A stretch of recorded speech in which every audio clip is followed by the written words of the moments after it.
Group পর্বের শেষ match খেলতে ইকুয়েডরের বিপক্ষে রাত 2টায় মাঠে নামছে 4 বারের বিশ্ব চ্যাম্পিয়ন জার্মানি। ম্যাচের আগেই 7-7 ড্র বার্লিনে। এই মুহূর্তে সেখানে আছেন সহকর্মী বিটু বড়ুয়া। জার্মানি ম্যাচের আগে জার্মানদের অবস্থা জানতে সরাসরি যুক্ত হচ্ছে তার সঙ্গে।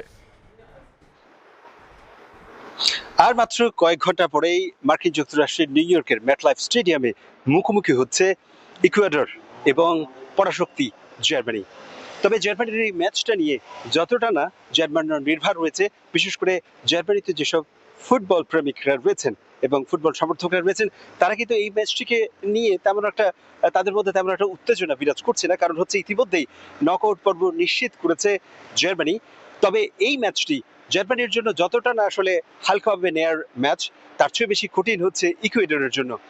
এই দলটিকে আজকে জার্মানিকে জিততেই হবে, অর্থাৎ জার্মানিকে আজকে পরাজিত করতেই হবে। ড্র করলেও চলবে না, জিততেই হবে। ইকুয়েডর যদি এই ম্যাচে না জেতে, তাহলে তাদের বিশ্বকাপ থেকে বিদায় নিশ্চিত হওয়ার বিষয়টি আসলে কিছুটা ইতিমধ্যেই আসলে অনেকের মধ্যেই শঙ্কা জাগাচ্ছে। বিশেষ করে এই ল্যাটিন আমেরিকার এই ফুটবলের এই পরাশক্তির দেশটিকে আজকে সর্বস্ব উজাড় করে দিয়ে জার্মানির সাথে খেলতে হবে। তবে বলা যায় যে জার্মানি তাদের যে জয়ের যে ধারা রয়েছে, অর্থাৎ প্রথম বিশ্বকাপ জয়ের পর সেটি 2014 সালের পর থেকে যে দুটি বিশ্বকাপে তারা ভালো করে রেজাল্ট করতে পারেনি, সেই জায়গা থেকে সরে এসে এই বিশ্বকাপে দারুণ যে শুরুটা করেছে, সেই জয়ের ধারা অব্যাহত রাখতে চায় ইউলিয়ান নাগলসম্যানের শিষ্যরা।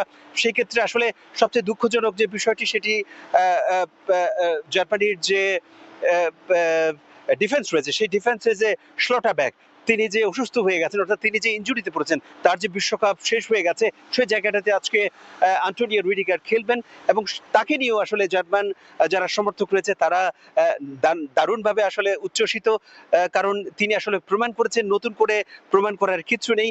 আজকে দলে এসে তিনি যেন পুরো 90 মিনিট জুড়ে এই জার্মানির যে রক্ষণ ভাগ আছে, সেই রক্ষণ ভাগটা যেন দৃঢ় এবং শক্ত, অর্থাৎ সিমেন্টের মতো, যাতে করে শক্ত সামর্থ্যভাবে সেই রক্ষণ ভাগ রক্ষা করতে পারেন, সেই আশাটাই করছেন জার্মান সমর্থকরা। একই সাথে ইউলিয়ান নাগলসম্যানের উপর অনেক রকম ভরসা করছেন যারা জার্মানির কিংবদন্তি ফুটবলাররা রয়েছেন। বিশেষ করে ক্লিন্সম্যান, ইউগ্রেন ক্লিন্সম্যান, তিনি 1990 সালে আর্জেন্টিনাকে হারিয়ে বিশ্বকাপ জয় করেছিলেন।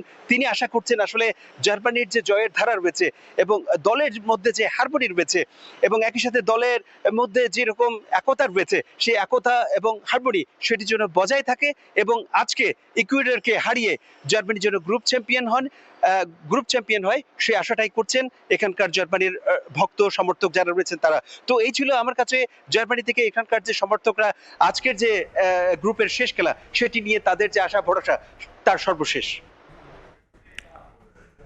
জার্মানি ইকুয়েডরের ম্যাচের সবশেষ নিয়ে আমরা সরাসরি ছিলাম জার্মানিতে।